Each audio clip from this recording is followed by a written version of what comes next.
If you're like me, you don't get excited talking about insurance. In fact, if you're really like me, you hate talking about insurance because I don't like ticky boxes. I don't like really granular stuff. I don't like having to memorize a whole bunch of words and getting stuck on technicalities. That's my frustration. And my super duper frustration with cyber insurance is that historically, cyber insurance has been at odds with managed service providers. It seems like we were enemies and we were trying to pull away from each other when in reality, we should both be trying to secure the SMB market. Luckily, today's guest demystifies cyber insurance for me in a way that really helped. And also, he has a great position with Yukon Insurance where he's actually he has a vested interest in MSP success. His name is Andy Runyon. He's been in cyber insurance for quite a while. He made it through the crucible of the pandemic, and he's now, in my mind, for my money, he is the thought leader that I go to whenever I have a cyber insurance question. Let's get into it.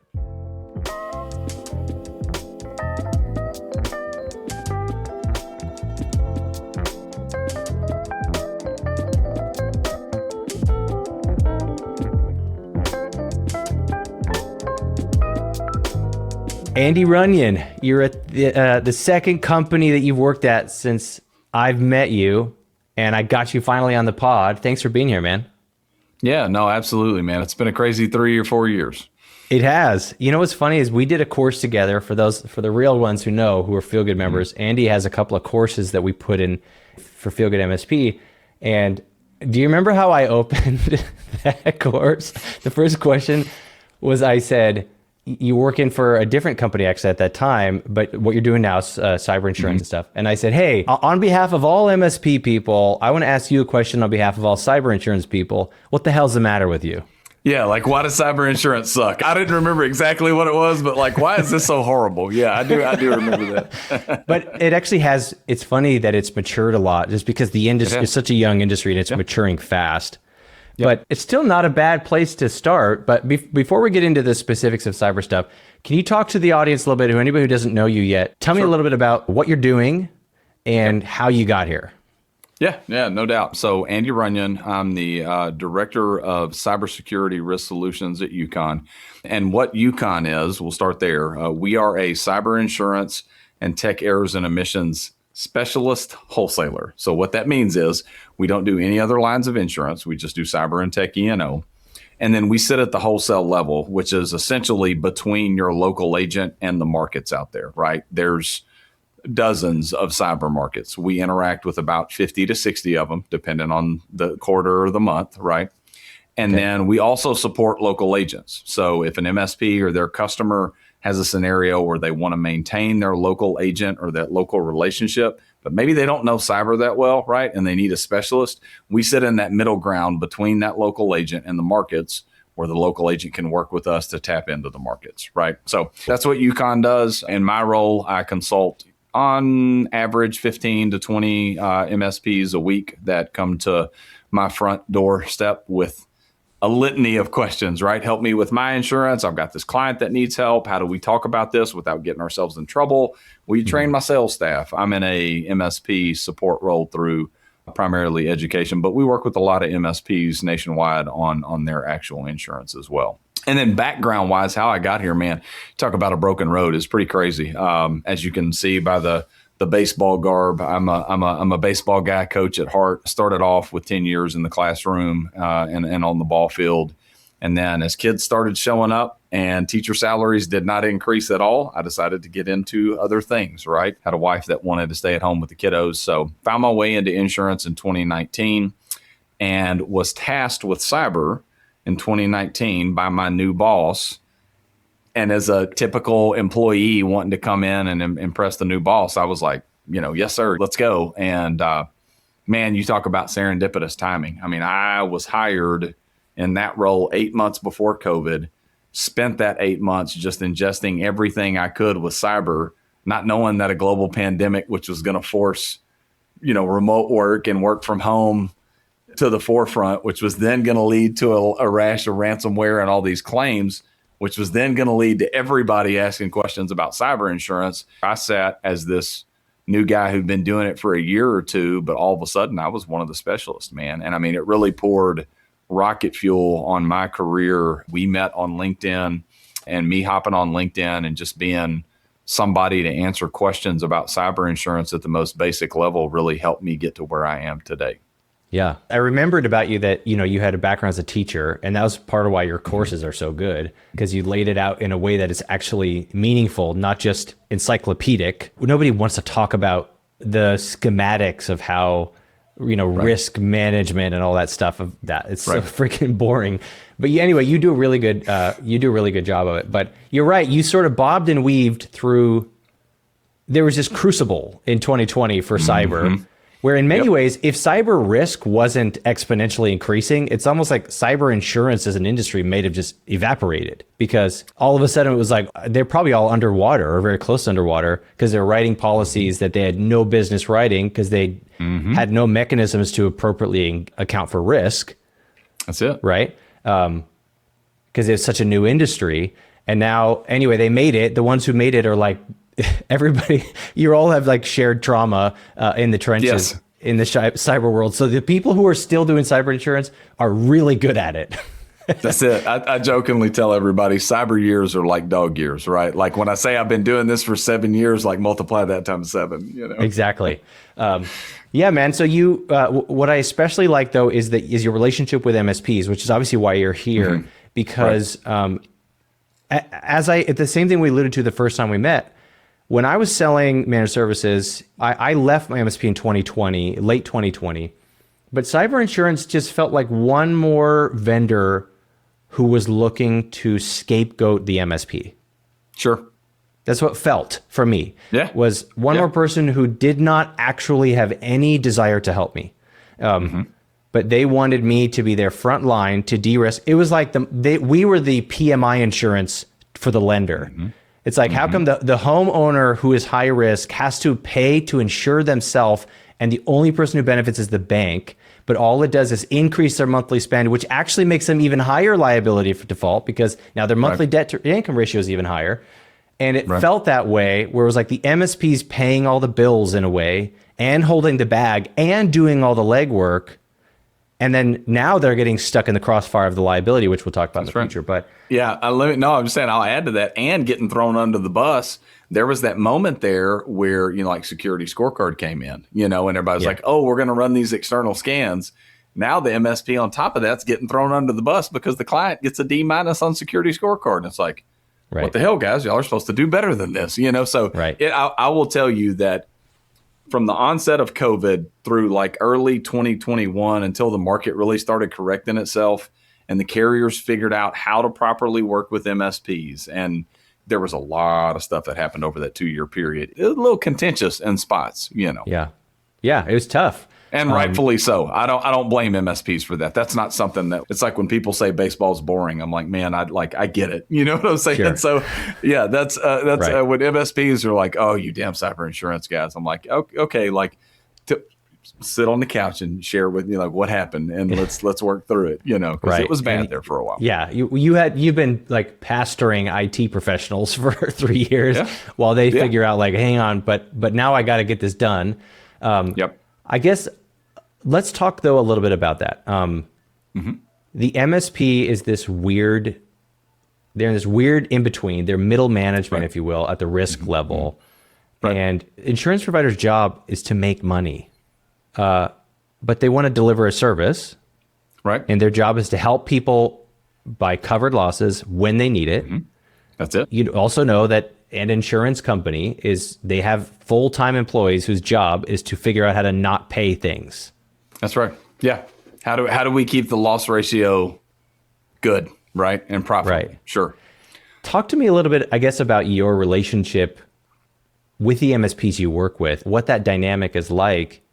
You have such an interest in actually truly supporting them, but in some ways there's this paradoxical conflict of interests between an insurance agent and the insured. Sure. Well, it's one of the reasons that I work myself into wholesale. I'll be honest with you. Because I'm not at the carrier level, because I'm not in claims or an underwriter, like personally, these MSPs that I work for and their customers, I want their claims to get paid, right? Like my loss ratio as a wholesaler, we deal with 50 different carriers, right? I get to sit in a unique position to where if a carrier is not paying claims and they're not doing right by our insureds, we don't have to write that market anymore. As an educator who didn't cut my teeth in sales and didn't cut my teeth in insurance, I have very purposely positioned myself into a market to where ethically I don't have to get into any of that. Nobody ever comes to me and says, "Hey, Andy, we're paying too many claims now, so you need to knock that crap off." Yeah. Quite the contrary, right? I can scan the market, look at my MSPs, who are my folks that are easy to deal with, that have done a good job, right? That have good inclusive forms, that'll make sure that things are covered on both the E&O and the cyber side at their customer level, right? Who's gonna charge good premium, but then also handle things well on the back end. So you are 1,000% correct, right? And we did go through a period there where getting claims paid out was like pulling teeth. And here's why. There's a 2020 cyber insurance application. That's the whole thing. That's it. An oxygen business that was doing over $1 million in revenue. Not a question about MFA, not a question about backup, nothing about the endpoints. Like, what's your name, what's your revenue, what's your address? Yeah. To the people on audio only, it would take you longer to sign in at a trampoline park than it would than on that phone. That's great. Yeah. So anyway, think about what we're letting through the front door, right? Like at that point, that was in 2020, right? At that point, we're letting the worst of the worst through the front door. And not only are we writing their insurance, we're giving it to them at $1,000, $2,000 a year, right? So here's what happened, right? And this is where the claims issues came from. All of these claims came flooding in because we took in a ton, and I say we as in cyber insurance, not as UConn or Andy Runyon, right? Not Andy, right. But we as an industry took in a ton of crappy risk. A ton of claims were paid out.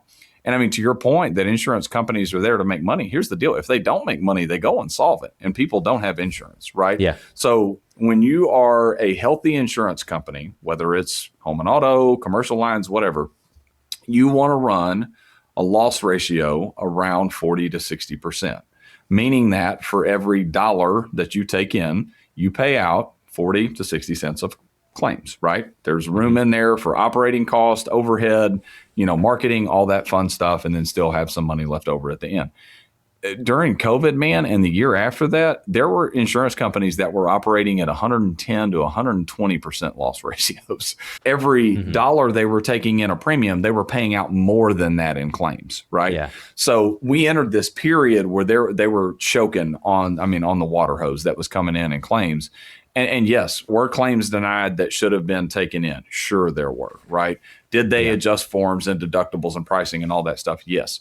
Now, that being said, it's a buyer-driven market, right? So people that did those things nefariously or unscrupulously, right? People started being directed away from those products. There were insurtechs like the CFCs and the coalitions and the AtBays and Cowbell and those guys that came along kind of after that wave that learned how to learn from the sins of the father, so to speak, of like the AIGs and the Beasleys and those guys like that. And man, in 2024, CFC paid 98% of their claims globally.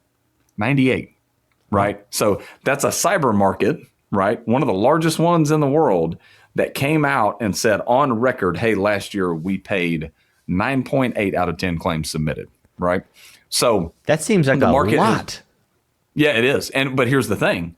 Think about what they're taking in on the front end now, right? Sure, like right, we have gotten a lot better about who we let through the front door. Like you show up at the front door and you go, yeah, we don't want MFA. It's a pain in the ass, right? We back up whenever we back up and patch whenever we patch. And that MDR stuff, it's too expensive. It's like, okay, never mind. We don't want you. Yeah, you're not Whereas insured. Before it was like, yeah, come on, here's your premium, $2,000, Do you know how that premium payout percentage compares to like other big types of insurance?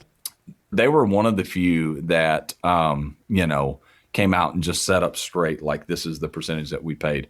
What we have seen, there are loss ratio reports that come out that are made publicly available by publicly traded companies. Man, I've seen some that loss ratios were in the tens, right? If you're paying in cyber in 2026, if your loss ratio is in the tens, you are either extremely good at underwriting or you're the luckiest suckers on the planet, or you ain't paying your claims. Those are the three. There is some information out there that you can look at on loss ratios and stuff like that. And that's part of the data that we take in when we suggest markets is like, hey, look, like, yeah, these guys offer the coverage, but crap, they're making money hand over fist What does that So say about their claims department? Yeah. how about this? If I'm an MSP and like UConn aside, without having to go read a bunch of white papers on loss ratios and historical payouts, how do I know who I'm supposed to partner with? Yeah. Is it the person with the best looking crew in the booth? Is it the person with the shiniest website? Like, how do I know who is actually a good partner? Now, and so let me make sure I'm answering this correctly. Are you saying like for the MSP's own insurance or for like their customers? I'm referring to for their customers, but I suppose it would probably be the same answer, right? If I'm an MSP and I want cyber insurance for my clients to make sure that if there's a claim, I don't get screwed, I don't get scapegoated, and the client doesn't leave me because A, I couldn't protect them, and B, the insurance I made them buy didn't pay out. Then I mean that relationship's over. So how do I know? What signs do I look for? What do you do? Yeah, no, that's good, man. The first thing is in the modern era, for a long time, this cyber coverage was kind of bolted on, and we talked about this in the course. Like it's either bolted on or it's like packaged with a business owner's policy or a package policy, right? Number one red flag is if that cyber coverage is kind of woven into a larger insurance policy, that's usually red flag number one, right? Today, as it stands in 2026, most good cyber is standalone, what we call monoline cyber that's outside of like a package or a bot policy. It's not underneath my general liability. And by the way, if you get hacked, we'll let that be a backdoor into your general liability pool or whatever. FYI, we'll sprinkle some cyber dust on this thing. And by the way, you got cyber. Feel good about it because it says cyber on this policy. The other things to look for are just in general the limits. Now, I will say this before we get into this realm here, right? MSPs need to be very, very careful about what would be licensed property and casualty advice, right? An MSP should never say, hey, customer, you need to buy this much, or you need to go with this market, or you need to, this is what this coverage means, right? They have professional liability insurance, right? That protects them for their professional acts. The minute that you start advising on insurance, you've now stepped into my realm and I have professional liability insurance, which is completely different, right? So there's a difference between advising on it. I just want to make this very clear because we do not ever want to add additional risk onto an MSP. There's a difference between having know-how around the industry and being able to look at something and go, man, I don't know if that passes the sniff test. You need to go talk to an agent, or going, actually, you guys have a Philadelphia policy. I think you should go with Coalition this cycle because that's where we don't want to go. To fully answer that question, the number one thing, man, is anything right now that is below $1 million is just painting with a broad brush, is vastly inappropriate, right? So if I've got a customer that has a policy that's tacked onto a larger policy, particularly if that policy carries 25,000, 50,000, 100,000, even 500K, right? That customer is probably underinsured if you look at industry average losses, right? And then the third thing is what we call sublimits in the industry. And what I mean by that is like the policy says it carries $1 million, but I scroll down here and I get to what says contingent business interruption and it's 100K, and it's like, well, what the hell is contingent business interruption? And like, why is that 100,000 when I bought $1 million? Like those are the things to look for. Those sublimits and areas where the line item of the coverage doesn't match the aggregate limit of the coverage. That's usually something to peek into.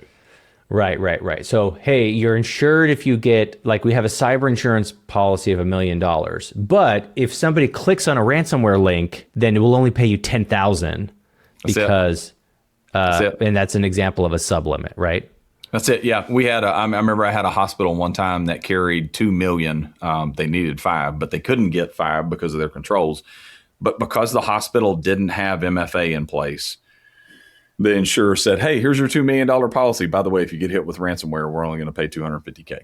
That's where the importance of the MSP has really evolved over the years. And where if you look at that story by itself, it's actually, if the MSP knows what they're doing and they know how to document, and we've stepped into the new era of MSAs and documentation through IT glue and stuff like that, it actually creates a scenario where the MSP and the insurer can actually work together to go, nope, that was on you. You know what I'm saying? The customer or the insurer saying, hey, now that we know more about this and we know how to underwrite it, if you don't have MFA, if you don't have backups, if you don't have EDR, we're actually lowering your coverage here. And then the MSP can come in and say, thank you, Mr. Insurer, because I've told these guys for the last 3 QBRs that they need to up their security posture, and they've refused. And by the way, here's my documentation right here that says that I've proposed these things, and they signed right. Right.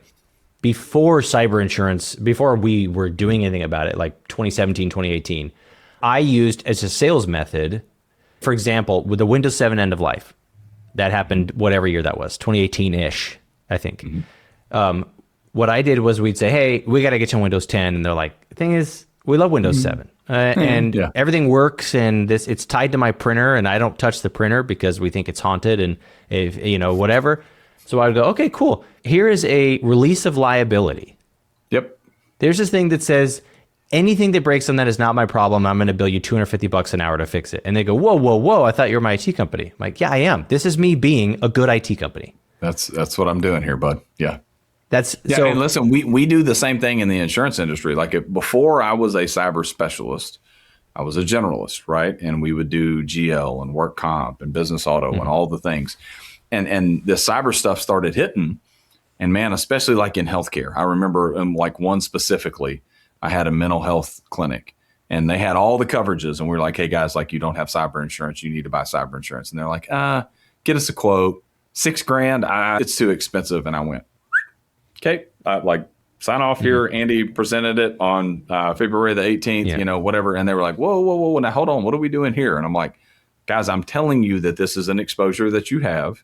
You are telling me that you don't want to spend the $6,000 to protect $1 million of your business. That's your decision, right? But I'm not going to go to court over it. So just sign here. And they were like, actually, let us go to, and they ended up buying the cyber insurance, right? Yeah. So I mean that's we had the same tactic of like, you can say no if you want to, but you're not going to end up taking me to court because you said no. Right. On this note, this is maybe an impossible question to ask you, but I just want to hear your thoughts on this because you are a stand-up guy. You've got a lot of integrity if you're not too bashful for a compliment. Yeah. But I guess here's my question to you, man. The whole thing is so gray. Insurance it can do a lot of really amazing things. It can also just become usually somebody loses, at the end of the day. Or if you win, I remember being in a car accident and then it was this tiny claim. I was young enough I didn't realize how stupid it was to claim this thing. I could have just paid $500 cash for. It was a fender bender. Yep. It was like, somebody hit up my car when it was parked. I should have just paid $500. And it was like, I paid the little deductible and then my premium went up like $150 for 3 years. Right. And I went, what the hell's going on? And the insurance guy was like, well, yeah, they're going to get back from you way more than they paid you. That's the only reason that's why Geico has a $300 million a year marketing budget. Where do you think they got all those dollars? Here's what I'm getting at. Do you have any thoughts on just the complexities ethically of what we do? Yeah. Do you know what I mean? And you're ensuring the backbone of the economy is these mom and pop places with these like foreign or domestic AI powered super like militarized cyber threats now. Yep. And then their IT company is supposed to be the shield to be like, we've got you covered. But just like with a lawyer, no lawyer will ever assume any liability for anything, including any of the advice they give you. Right. But it's like, wait a minute, but you went to school, you read all the laws. This is why I pay you $500 an hour to cover my ass, but I have no coverage other than just your best guess. Right. So I don't know, man. Like, do you ever just meditate on that thought? Yeah. No, I mean, yes, I do. And here's where I land with it is that there's good product and there's bad product. There's swindlers. There are carnival barkers. I mean, the whole idea of like there was a full born every minute. I know from multiple personal experiences that the function of insurance. I kind of look at it as like you're either a believer in insurance or not. Like you either think that it's there to operate properly and make you whole in the event of a loss, or you think that it's there to swindle you and it's a conspiracy theory. And me personally, from my experience, I mean, you talk about your claim. I had a 2-year stretch where we claimed over $70,000 on our car insurance. I got paid every bit of it except for my deductible. I carry a $0 glass deductible, right? Every single time one of my windshields has gotten chipped over the last 10 years, I've paid not a dime out of pocket. Now, I have to know that that's there and I pay a little bit extra for it.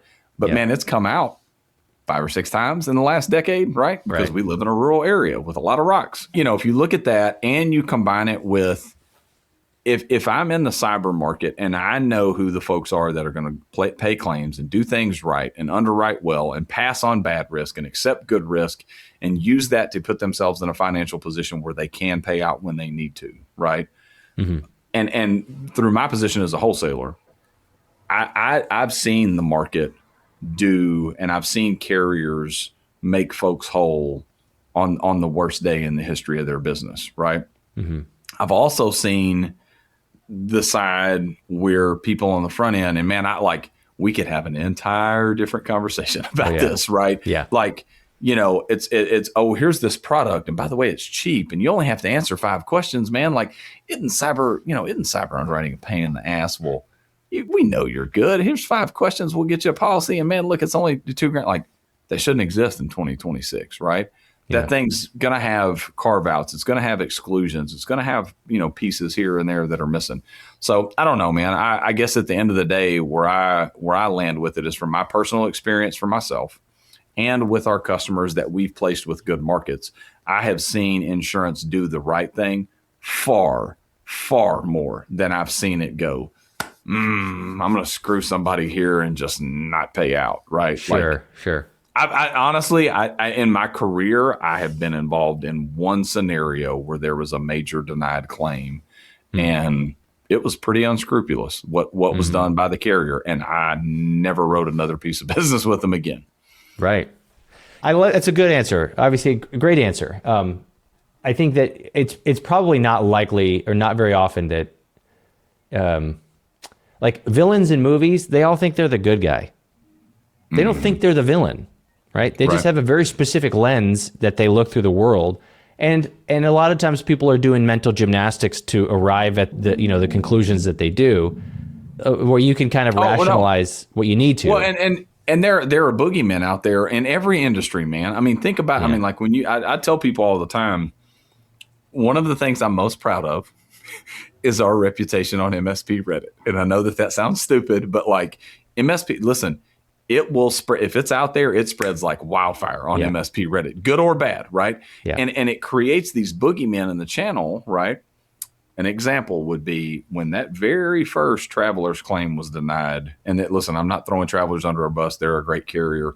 They've done a lot of good things since then, but they denied a claim based off of an MFA answer on an application.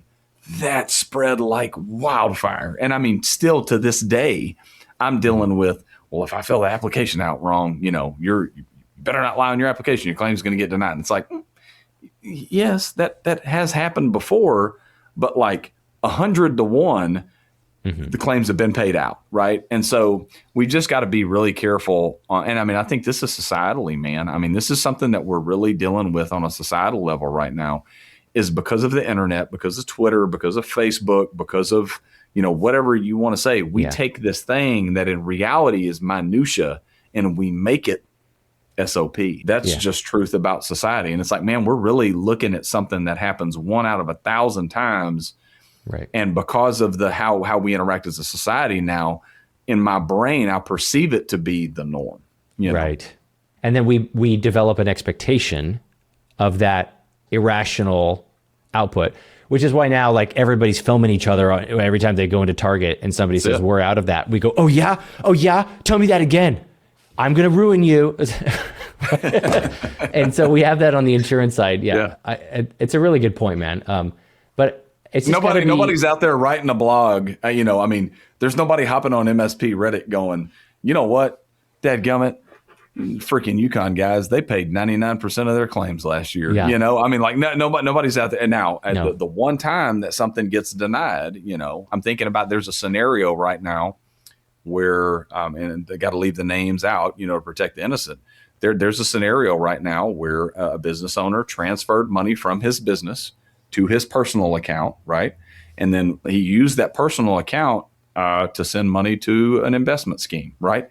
Well, guess what? You insured the entity. You didn't insure your personal banking account, right? Like insurance is not going to pay for that scenario. And I mean, like that literally in 3 years, that's the only thing that I can think of where insurance has gone, you know what, we're going to look into this and we may pay out something, but we're not paying out everything based on the limit. That's one scenario in 3 years. I've got dozens of other where they've said, yep, this is what we signed up for. Here's your payment. Well, then let's pivot a little bit into how MSPs can really take advantage of this whole topic to make sales. We talked about this before. We made a whole course, as we've already alluded to, on using cybersecurity controls to increase your stickiness, how to sell cybersecurity controls. And I guess I want to know, like, what's best practice right now? Like, what are you seeing MSPs do successfully to get people insured, but also leverage your relationship with their insurance provider to make money? For sure. So a couple of things. Number one, I always encourage MSPs. There's really three parts to this, right? It's like start at home. Okay. Number two, get organized on the calendar, right? And then find you local referral partners. I mean, that's kind of the three things. And what I mean by start at home is MSPs right now are being underserved nationwide when it comes to risk mitigation. Like everybody wants to run off down to the customer level and think about revenue. And it's like, dude, have you even closed your doors and locked your windows, at home? So from a procedural standpoint, we want MSPs to look at their own insurance policy, their own contracts, their own stack. What do you offer? How do you offer it? Do you back those documentation like we talked about? Does your MSA require cyber insurance? So starting at home is number one. And it's not sexy. It's not fun. You're not going to make a ton of revenue off of it. But, there are ways to make yourself a better risk, right? So that's a number one. The second thing, I would say 5 years ago, when I first started having MSPs come to me and ask me how I could help them with cyber insurance, there was not a single MSP that I met in 2021, 2022, that if I asked them, hey, are you guys more proactive or reactive around cyber insurance? It was like, yeah, we're proactive. This is what we do. Everybody was just taking it in as it came in, right? Taking the hot potato as it got thrown in their lap, so to speak. So what I mean by get organized is like, if your MSA requires cyber insurance, ask them if they have it. See when it renews. Log that renewal date.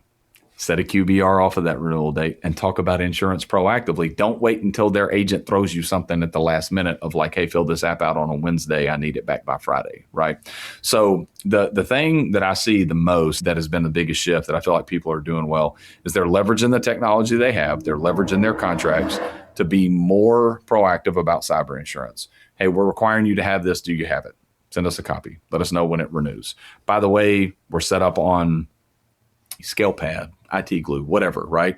We're gonna set up, a QBR off of that, right? And they're becoming more proactive about the cyber insurance conversation, getting ahead of it instead of behind it. Because here's the thing: let's say cyber insurance, we've got a large healthcare entity that previously hasn't had MDR, right? And cyber insurance goes, hey, your rate's going up this year if you don't put MDR on. If I'm the account manager on that account and there's a board involved, do I need days or months to make that sell? So if I peel out and I put my QBR and we're ahead of this in March or February for a June renewal or a July renewal, I actually have breathing room to make that sale and to get in front of the people that I need to, as opposed to last minute. So that's what I mean by get organized. And then the last thing, when I say make good referral relationships, in my background, I had MSPs when I was a local agent that knew that I knew cyber. They would carry me into their QBRs to talk cyber insurance. That's where we got, right? Hey, I'm not the specialist. This guy's the specialist. And then I would reciprocate in the same way, right? If I had that hospital that didn't have MFA and needed an IR plan and didn't have, MDR, I would bring that MSP into the boardroom and I'd be like, guys, here's why your premium's high. Here's why I can't get you $5 million. And by the way, talk to Jim. So that's kind of the three things is like start it in your own house, clean the kitchen before you cook from others, get organized around this thing, be proactive about it. Don't be passive reactive. You're going to be behind the eight ball, and then find you good people to support, in your local market that you can pull in with you, if not physically, at least digitally onto those calls. This is huge. I want to start with a third one and move backwards because what I'm seeing for the MSPs that we work with is that insurance providers are like the number one referral source right now. They're not equipped to get people insured. And by the way, they can't write the policy, or they could write a bigger policy for a more secure or a more insurable company, which is why it's a really good mutually beneficial partnership. Yep. Is there any, this is such a dumb question, but no such thing. Well, here's what I'm thinking about. Like when I meet with my financial advisor, he's allowed to recommend stocks or something, but he's not allowed to recommend a tax professional. Like there's all these specific requirements in his regulations, but aren't there like, don't you have to have some sort of a certification to be able to even give some of that insurance advice?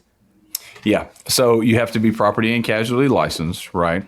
So for MSPs, if there's nobody that's PNC licensed within the MSP, kind of goes back to my earlier comment around like, you don't need to say like, this is the market, or anything like that. What you can say, and what is totally okay, and I've heard this from, the Eric Tildes of the world on stage, right? Is, hey, we want you to have insurance. Our insurance is not your insurance. Well, hey guys, like, would you look at this? Like, I'm not real sure about this. And that MSP go, you know what? I'm not a licensed professional, so I can't advise you on that, but you need to go talk to whoever, right? You need to go talk to your local agent. Now, where the rub is, and I'll just be 100% honest here, where the rub is a lot of times those local generalists maybe don't know cyber as well.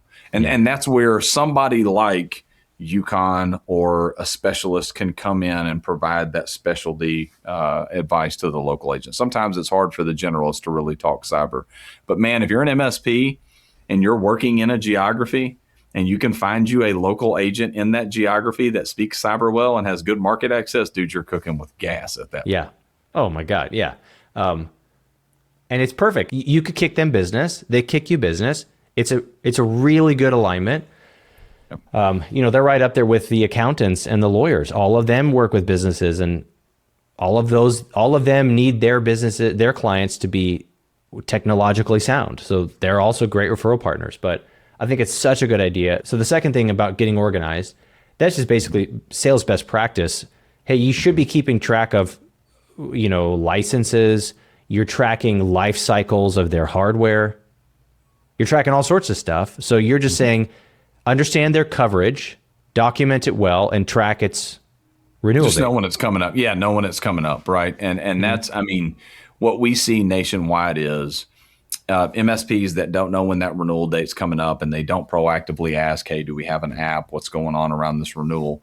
What has happened over and over again, it's probably the number one complaint that I hear from MSPs, is that local agents that aren't confident with cyber, if you're not confident in something, what do? You procrastinate, you wait, right? Yeah. So they'll wait until the last minute. They'll send over an application. Hey guys, this renews on Monday. Like, shoot me this app by Friday. And then it gets tossed over to the MSP last minute, right? While they're in the middle of all kinds of other fires. We hear that pretty regularly.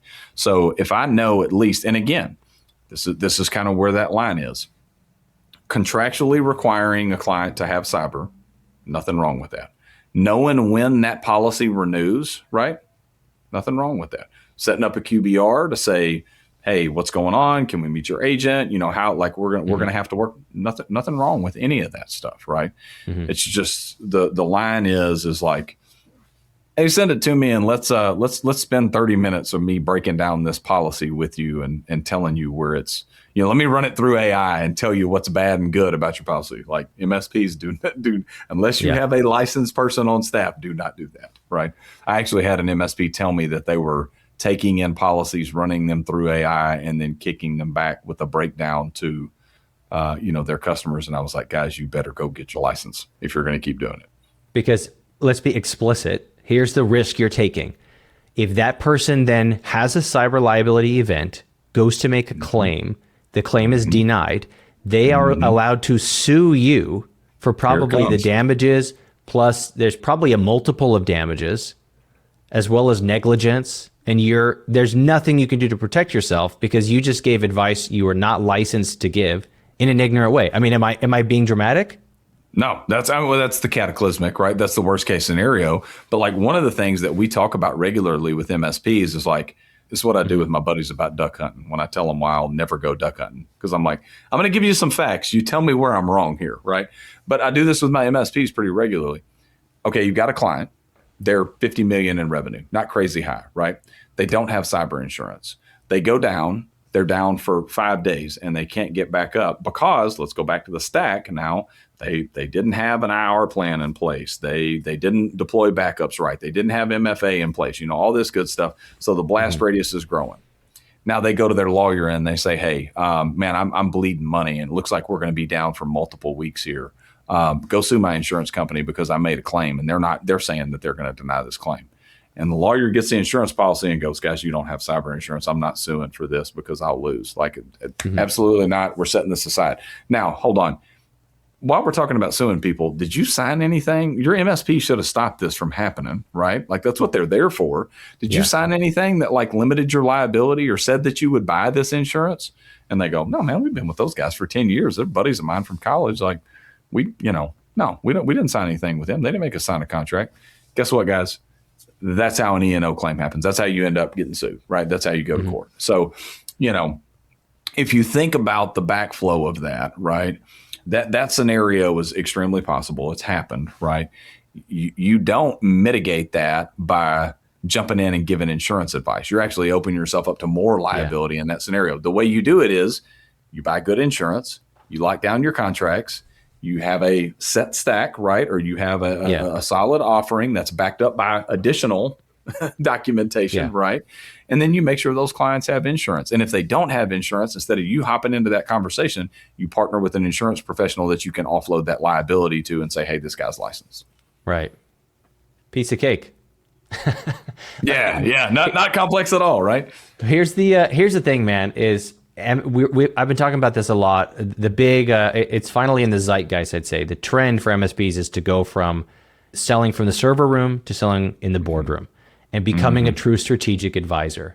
Here's the double-edged sword of calling yourself a strategic advisor. You have to actually add value to your client's organization. That's it. You have to be worth $250 a seat in order to charge $250 a seat, and not just because you look in the mirror and you love yourself. That's not enough reason to charge them a lot of money. So you got to be competent. At this point, the MSP, you've got to at least have a solid head on your shoulders with this stuff. But let me tell you, Andy, that's where I personally get intimidated. Filling out forms is probably one of my least favorite activities of regular life activities in the world. Yep. I am so intimidated by checking the wrong box because my ADHD it makes me great in some areas. Right. And it's I'm truly a risk to somebody if I'm the one who has to check the right boxes. So I get so intimidated as an MSP if I'm selling managed services and I just want to have a cover my ass insurance, just bring in the insurance guy all the time and be like, whatever he said, whatever he said, whatever he said. What advice would you give to the MSP who's essentially intimidated by what we're discussing? They're trying to revere the gravity. They've got to they revere the gravity of what we're talking about, but they don't really know how to burden that responsibility. Yeah, no, that's a great question, man. And I think this isn't discussed enough because I see both ends of this, right?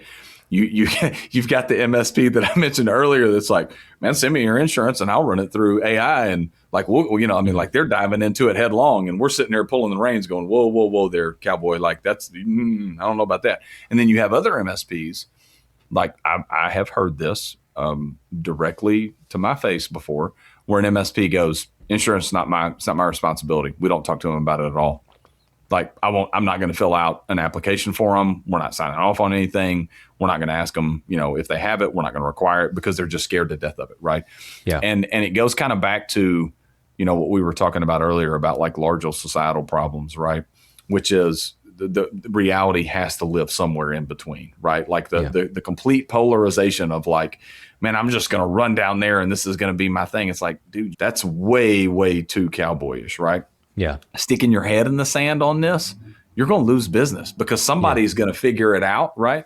So what I would say, to that person is listen, the PNC exam is it's not tough, right? There are a lot of stupid insurance agents out there. If you're really worried about it, go pay somebody to get the license, right?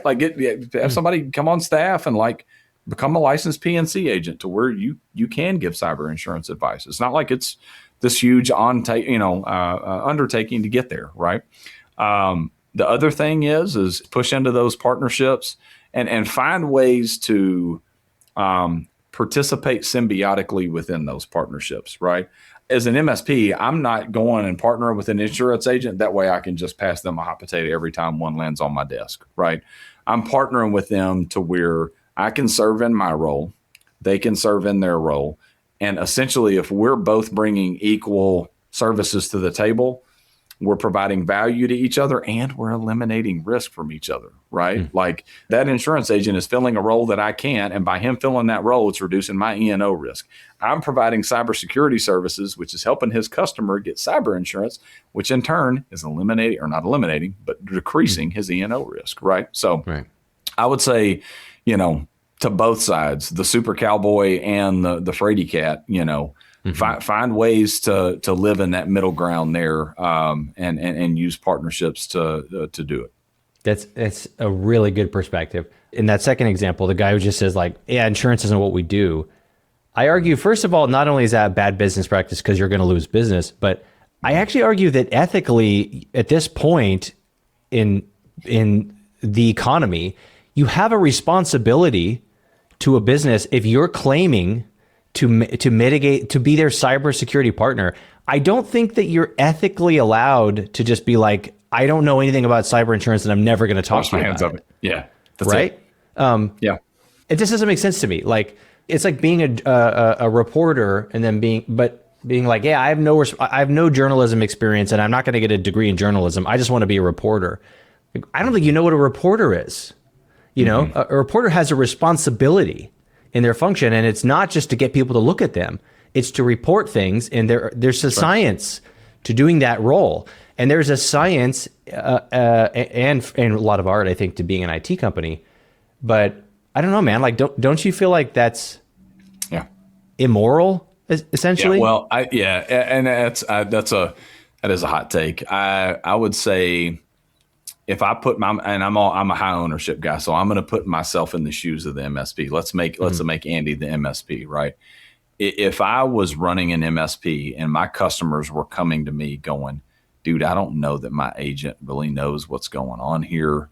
I need help with this application. I'm severely worried about if we're covered for funds transfer fraud or invoice manipulation or ransomware.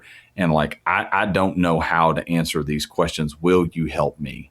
Yeah. And if I was in the shoes of that MSP and I just shut the door in their face, like, man, that gives me some heartburn thinking about like I would have more trouble sleeping.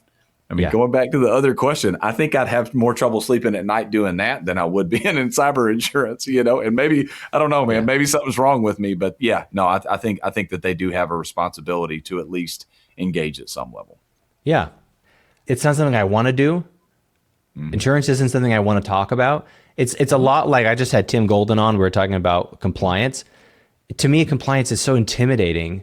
He demystified it a lot to be like, whoa, you're thinking too hard about what this is, right? The good thing about insurance is that it's like X's and O's. It's kind of binary, right? That's the beautiful thing about these controls, these control frameworks. All I'm saying, here's my point, is that if you run an MSP and you're sitting here going, I never want to talk about cyber insurance. I don't care about cyber insurance. I think I got one thing in my stack that adds a cyber warranty for people, so that's all I'm going to do. I think you owe it to yourself. And frankly, I think you owe it to your community and your clients to sit down with an agent, take them to lunch and go and ask them questions like your 5, like what I'm doing to you right now, Andy. Because sitting here today, if you ask me what's the difference between cyber insurance and cyber warranty, I'd say they're different. And that's as much info as I could give you, right? But you got to sit down at lunch and go, what does this mean? And what does that mean? And how do I help you here? And how do I get, one of my favorite questions to ask in these situations is, if I were to get screwed, what's the most likely thing that would happen to me? Or what's the most likely way that I get screwed in this engagement? And they go, well, this is the main mistake most people make, but you're asking it in this human way where they're looking at you like a real person. That's all I'm getting at is you owe it to yourself, Yeah. And I'll tell you, the number one way that MSPs can get screwed in this thing, there's two ways. I think the first one we've already addressed, not answering it at all, right? Client brings me this application and I shut the door in their face. That client's going to go find somebody that's going to help them. Yeah. That's number one. The other way you can get screwed is by taking all it on yourself. Like if I was an MSP and somebody forwarded me a blank application, I'd be like, sweet, let's hop on a 30-minute call and I'll talk you through this. You're going to fill it out. You're going to sign it. I am not touching that thing, right? Like, I'm not going to fill this out for you. I'm not going to attest for you. I will tell you, what we do for you, and you can fill it out as you see fit, and you're going to sign off on it. The other thing, and just FYI, because you brought it up, and I will preface this with, as insurance, we are not anti-warranty. Warranties serve a purpose in the indemnification ecosystem, right? They're a very different product. We could spend a whole other podcast talking about the difference between warranties and insurance. Just this week, I had a market decline an MSP, meaning that the MSP was coming to us for professional liability insurance. The market got on their website, saw that they were reselling warranties, and said, we don't want it. Really? Yep. So now think about everything we've talked about at this point, right? Sure. How do you sell a warranty without talking about insurance? Sure. Pretty hard, isn't it? And if Right. I'm talking about insurance, what am I doing? I'm doing the job of a licensed professional, right? And I'm not saying it's going on across the board, but I mean, we have seen that where some carriers are going, man, hey, like this warranty stuff is, we got to put some guardrails around it. Yeah, it's just more reason why, like, we all need an Andy in our lives. Like, you just need somebody who knows what the hell they're talking about. And the salesperson to me is allergic to controls and all of these things that make it harder to sell stuff and harder to explain things. And it makes it so that what you can offer is less, it becomes ambiguous or contextualized, or prefaced or caveated. And it makes it, the sales guy in me wants to be like, if this happens, we'll give you that, sign here. But that's not the world of insurance. And frankly, I think ransomware, cybersecurity as a whole, it's just become a much more nuanced, Are we above reproach here? We definitely have given a lot of amazing value. I don't want to get into the weeds if this would be too boring, but do you feel like there's any like hyper tactical things that you've seen MSPs do to maybe even to just like advice for how to sell controls or advice for like what, along those lines when you want to get somebody insured, they're not yet insurable or stuff like that? So first of all, knowing what the baseline requirements for cyber or insurance are and just aligning that with your stack, right? Like, again, there's no condemnation here. I'm not picking on any vendors, you know what I'm saying? So I'll try to leave names out of this, right? But like running off and trying to sell privileged access management, which is a very, very cool, it's a sweet control, but like, what if they're not backing up daily? You know what I'm saying? What if we don't have MFA on everywhere yet? You know what I'm saying? So like knocking those baseline things out first and building from there, that's a number one. And making sure that the controls that are in place align with cybersecurity requirements. And the reason I'm saying that is like, if I have a $250 million hospital, Pam probably is going to come into the conversation, right? It's not for a $750,000 florist that just wants to protect their transactions, right? And then the other thing is there is so much green grass out there around incident response planning, man. Like, I mean, if we go down the rabbit hole of like, let's throw out templates downloaded, let's throw out ChatGPT, right? And let's say, do you have a offline customized, accompanied with a pen test and a tabletop exercise incident response plan that addresses your risk specifically, and it differentiates between a ransomware event, a third-party vendor outage, and funds missing? What do you say, SMBs? How many of you guys can say a full-throated yes to all that? It is less than 5%. And like, to me, again, you hit the nail on the head when you're talking about, being the trusted advisor, right? Man, being able to go in and build out an IR plan, right? A customized IR plan that lives in a spot that can be accessed, and says, hey, look, like, we're going to address things other than ransomware here, right? Like, yes, everybody thinks about ransomware, but like, who are your most revenue critical vendors? What if they go down for 15 days? How do we address that? What's our plan for that? Okay. What happens if $80,000 that was supposed to go to your number one vendor partner that you don't want to lose? What if that 85 grand goes missing and it's Monday and they were supposed to get paid on Friday? What do we do then? Right. And having a plan for all that, I think there is a ton of green grass out there for IR planning for MSPs to come in and sell those services and work that way. I love that, man. It's so much more visceral and tactical than just being like, let me harden your endpoints. And people are like, what the frick are you talking about? Yeah, it's helpful and important and all that, but tabletops, for maybe people aren't familiar, tabletop is essentially, a virtual simulation of a cyber event or any specific event, right? And man, I'll tell you this, having set in on those events, being a former educator, a fourth generation educator, right? That is how people learn, right? They don't learn by filling out an application. They don't learn by me jumping on and vomiting to them about what their coverage says or what controls they need. The way people learn is by sitting in a room, going through a simulation, practicing it, having a debate about, I haven't gone through some of those events with, think about like the Bob Millers of the world that runs IR games. I know you know Bob from the circuit, right? Yeah. Having gone through his exercise, like sit at a table with 5 people that you don't know and debate on what you want to do first. Do we want to make a public statement or do we want to keep it in-house or do we want to send an email internally? Yeah. You'll learn something, right? Like so that's, I love those type of environments. Yeah, it's such a good idea. Tabletops are obviously very common in mid-market and enterprise. I think they're early to market for SMBs because SMBs haven't yet actualized how much risk they're actually under all the time. I'll just say this as a closing thought on my end is like, I've had 2 events that came to mind with my own business that I think both of them took a month off my life. One was I posted an Upwork job description that linked a publicly shared Google document that had passwords on it by mistake. I didn't know the passwords were there. It was just 100% user error.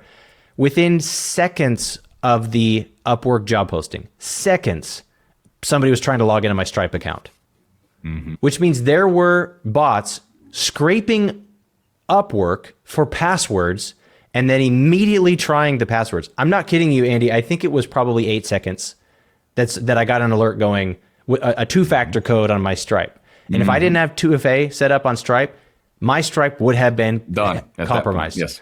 And that could have been irreparable and not insured for that, by the way. Another one was like, I got this ping the other day. I was running a coaching call and we just didn't have a process where my controller was setting up with a new vendor's bill pay thing, and it was an integration with my bank account.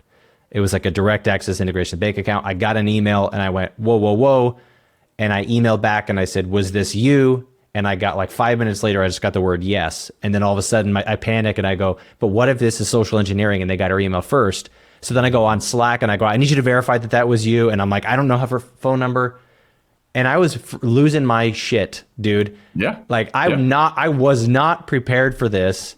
And it just happened while I was running a coaching call. And so I was like, guys, I got to go.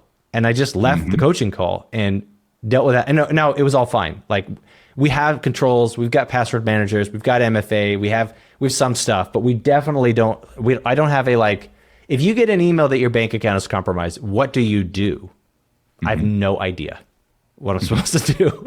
And I would buy that. If an MSP could, that's such a nuanced situation, but if an MSP sold me like, hey, we'll charge you this much money and we'll make you a plan for all these scenarios. And if you want all these other scenarios, we'll bake this in as a service over the next year and we'll give you 400 scenarios and we'll print it out for you in a book that you leave on your desk.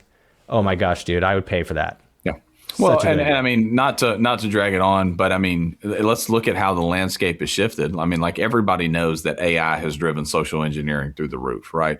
So just looking at the landscape 5 years ago, ransomware was the talk track because if it bleeds, it leads. It was all over the news, and that's the claims that were coming in. In 2026, if I've got an incident response plan and all it does is tell me what to do in a ransomware event, and One of my ladies in accounting wires $120,000 to a normal vendor for some sheet metal that we buy regularly on a Friday, and she doesn't know what to do, and she waits until Monday to tell anybody. That money's in the Caymans and it's not coming back. And you better have cyber insurance, right? I guess that's what I'm getting at, is like that nuance and knowing the difference between the types of events. I think there's a ton of green grass out there for MSPs to get out, lead with education, and a type of education that actually allows people to learn rather than just vomiting on them what you know, putting them into scenarios where they get to act that out and go, oh man, we screwed that up. We shouldn't have done that. And I lost this, you know, to this group over here because we made this wrong decision. And now I know I should have called the FBI within, I should have gone to ic3.gov within 24 hours or 48 hours. So good, man. Andy, I've kept you way longer than I said I was going to. But, good, man. You've just been so great. If people want to learn more about you, connect with you, learn what you do, what's the best way for them to get a hold of you? Yeah, LinkedIn's probably the easiest thing. It's Runyon with an A, RUNYAN. And my email address is andy.runyon@ucon.com. You can shoot me an email.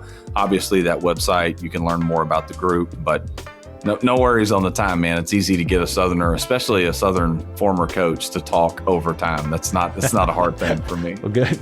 Yeah, this has been I just super appreciate what you do. Again, I think you really are a boon for the channel, that you've actually got MSP's best interest at heart, but you've got chops on the insurance side of it too. So what you guys are doing is great. I'll put those links in the show notes, and yeah, man, we'll talk to you again soon.